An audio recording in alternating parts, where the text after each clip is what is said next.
Hello दोस्तों, bare act series में हमने पिछली वीडियो में देखा आर्टिकल 89 से लेके article 98 officers of the parliament. अब इस वीडियो में हम देखेंगे बहुत ही important topic conduct of business, article 99 और आर्टिकल 100। आर्टिकल 99 कहता है ओथ और affirmation by members every members of either house of parliament, यानी लोकसभा राज्यसभा दोनों की बात कर रहा है। शैल मतलब होगा ही होगा, बिफोर टेकिंग हिज सीट, अपनी सीट लेने से पहले, make and subscribe before the president और some person appointed in the behalf by him an oath और affirmation according to the form set out for the purpose in the third schedule.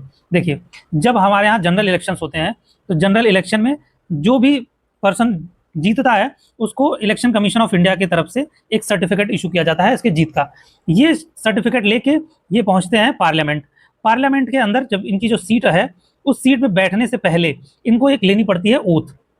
और ये oath कौन दिलवाता है? Oath दिलवाते हैं honourable prime minister, sorry president, या फिर ऐसा आदमी जिसको प्रेसिडेंट अपॉइंट करते हैं।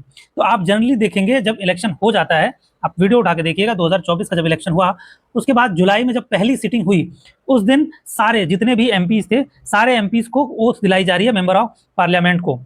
कहाँ पे दिलाई जा रही है? पार्लियामेंट के अंदर एक स्पीकर बैठे हुए हैं, उनको प्रेसिडेंट ने अपॉइंट किया है और वो ओथ पढ़ते हैं। फिर उसके बाद मेंबर ऑफ पार्लियामेंट वो ओथ पढ़ते हैं और उनकी मेंबरशिप सब्सक्राइब हो जाती है पार्लियामेंट की। अब यहाँ पे एक और चीज देखने वाली बात है कि वो पढ़ेंगे क्या, ओथ में लिखा क्या होगा। वो लिखा है, वो ऑलरेडी डिसाइडेड है थर्ड शेड्यूल में। हर एक पोजीशन के लिए जो ओथ और अफर्मेशन होती है वो ऑलरेडी डिसाइडेड है। प्रेसिडेंट के लिए हमने देख लिया था, वाइस प्रेसिडेंट के लिए देख लिया था कि कॉन्स्टिट्यूशन में आर्टिकल के अंदर ही लिखा हुआ था, बट बाकी के पोस्ट के लिए थर्ड शेड्यूल में दिया हुआ है कि उन्हें क्या ओथ और अफर्मेशन लेनी है। अब आता है अगला article 100, voting in houses, power of houses to act notwithstanding vacancies and quorum. यहाँ इंपॉर्टेंट, ये सबसे इंपॉर्टेंट आर्टिकल है क्योंकि इस आर्टिकल का जिक्र ऑफिसर्स ऑफ पार्लियामेंट में भी हुआ था कि स्पीकर अगर उनके क्या, चलो अभी आगे आगे एक एक करके हम देखते हैं तो आपको समझ में आना शुरू हो जाएगा। क्लॉज 1 है, save as otherwise provided in this constitution all questions at any sitting of either house or joint sitting of the houses shall be determined by the majority of votes of the members present and voting other than the speaker or person acting as chairman or speaker।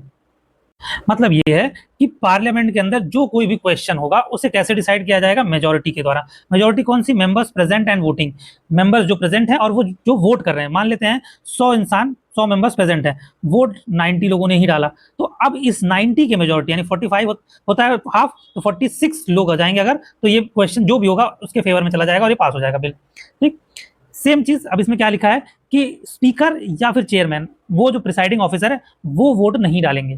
क्यों नहीं डालेंगे? अगले proviso में लिखा है the chairman और speaker और person acting as सच, यानी चेयरमैन या स्पीकर या फिर ऐसा पर्सन जो इनकी पोस्ट पे बैठा है, shall not vote in the first instance, पहली बार में ये वोट नहीं करेंगे, but shall have and exercise a casting vote in the case of an equality of votes, यानी इनका जो वोट है वो तब पड़ेगा जब मान लेते हैं अभी ये 90 लोगों ने वोट किया था, 45 हो गया यानी टाई हो गया। अब क्या होगा? चेयरमैन जिस भी साइड में वोट कर देंगे वो पलड़ा जीत जाएगा, वो पलड़ा हो जाएगा भारी। इसीलिए इनके वोट को बोला जाता है कास्टिंग वोट, यानी डिसाइडिंग वोट है ये। जिसको भी ये वोट डालेंगे वो पलड़ा भारी हो जाएगा और वो जीत जाएगा। अब आता है आर्टिकल 100 का clause 2, either house of parliament shall have power to act notwithstanding any vacancy in the membership thereof and any proceedings in parliament shall be valid notwithstanding that it is discovered subsequently that some person who was not entitled so do sat or voted और otherwise took part in the proceedings. बहुत simple language में ये है कि मान लेते हैं कि पार्लियामेंट में कुछ सीट्स खाली हैं, 550 सीट हैं, तो 550 जरूरी नहीं कि सारी की सारी सीट्स भरी हो। मान लेते हैं 450 सीट्स ही भरी हुई हैं, तो ये क्राइटेरिया नहीं दे सकते कि 100 सीट्स खाली हैं इसलिए पार्लियामेंट की प्रोसीडिंग्स नहीं होंगी। ये एक्सक्यूज आप नहीं दे सकते। ठीक, पहली चीज बोला इन्होंने। दूसरी चीज क्या बोला है कि कोई ऐसा पर्सन जो मेंबर ऑफ पार्लियामेंट किसी भी रीजन से अब नहीं रहा, हो सकता है डिस्क्वालीफाई हो गया, हो सकता है उसने ओथ नहीं ली हो सकता है उसने रेजिग्नेशन दे दिया या फिर कोई और रीजन हो। अगर ऐसा पर्सन पार्लियामेंट में आके बैठ गया और जब वोटिंग का टाइम आया और इसने जाके वो बटन दबा दी, वोट डाल दिया इसने, तो ऐसे में वोट, मान लेते हैं कि यही 90 वाला केस हम ले लेते हैं, 45 होना था, पर वो एक इकलौता बंदा जिसका वोट काउंट नहीं होना था उसने इस तरफ वोट कर दिया। अब 46 और 64 का रेशियो हो गया। वी नो कि वो बंदा गलत है, उसका वोट नहीं है, स्टिल ये जीत जाएंगे। और जो जिस तरफ इसने वोट डाला है ये वोट वैलिड होगा, इसका वोट कैंसिल नहीं करेंगे हम। ये समझने वाली बात है। और वोटिंग कैसे होती है इसके लिए आप सिंपल क्या करना, एक बेसिक चीज बताता हूँ। मेंबर ऑफ पार्लियामेंट जब बैठे होते हैं, आप लोकसभा या राज्यसभा की वीडियो देखना, मेंबर ऑफ पार्लियामेंट जहां बैठे हैं उनके सामने ऐसे 3 गोल गोल बटन होती है। इन तीनों में से यस, नो, एब्सटेन, इन तीनों में से किसी एक बटन को इन्हें दबाना होता है। इसकी एक वीडियो है, बहुत वायरल वीडियो है, आप देखेंगे। हमारे मेंबर ऑफ पार्लियामेंट इतने पढ़े लिखे, इतने गंवार हैं ये, कि जब हमारे स्पीकर साहब इनको समझा रहे थे कि इस 3 बटन को कैसे दबाना है, तो ये बकलोल ये 3 बटन तक नहीं दबा पाए, और ये हमारे लिए कानून बनाते हैं। ठीक, अब आता है clause 3, until parliament by law otherwise provides the quorum to constitute a meeting of either house of parliament shall be 1/10 of the total number of the members of the house।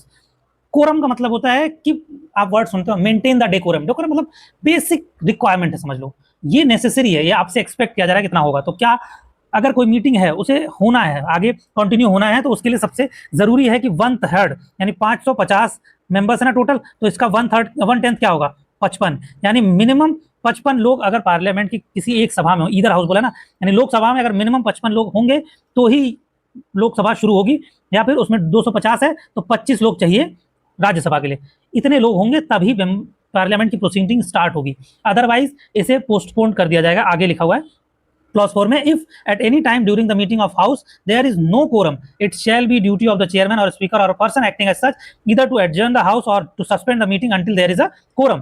इसमें ध्यान रखने वाली बात है, एनी टाइम बोला गया है, यानी मान लो सुबह 9 बजे ये शुरू हुआ, शाम के 5 बजे या 6 बजे खत्म होना था। ठीक, वैसे इतना मेंबर ऑफ पार्लियामेंट काम नहीं करते, ये बहुत मेहनत करते थे ना, सीट पे बैठ जाते हैं, बैठने में इनको बहुत मेहनत लग जाती है, तो ये मेहनत इतना नहीं करते, ये सुबह 9 से हार्डली 2 या 4 बजे तक बैठते हैं। तो मान लेते हैं 9 से 4 ही बैठे, ठीक, किसी भी मूवमेंट पे 55 लोगों से कम हो गई सीटिंग, तुरंत चेयरमैन और स्पीकर दोनों लोगों की जिम्मेदारी है कि ये दोनों लोग उस हाउस को एडजर्न कर देंगे या फिर मीटिंग को सस्पेंड कर देंगे जब तक कि कोरम मेंटेन नहीं होगा। यानी हर वक्त लोकसभा में 55 लोग और राज्यसभा में 25 लोग होने अनिवार्य हैं, तभी ये कार्यक्रम चलता रहेगा, अदरवाइज लोकसभा या फिर राज्यसभा एडजर्न कर दी जाएगी या फिर सस्पेंड कर दी जाएगी।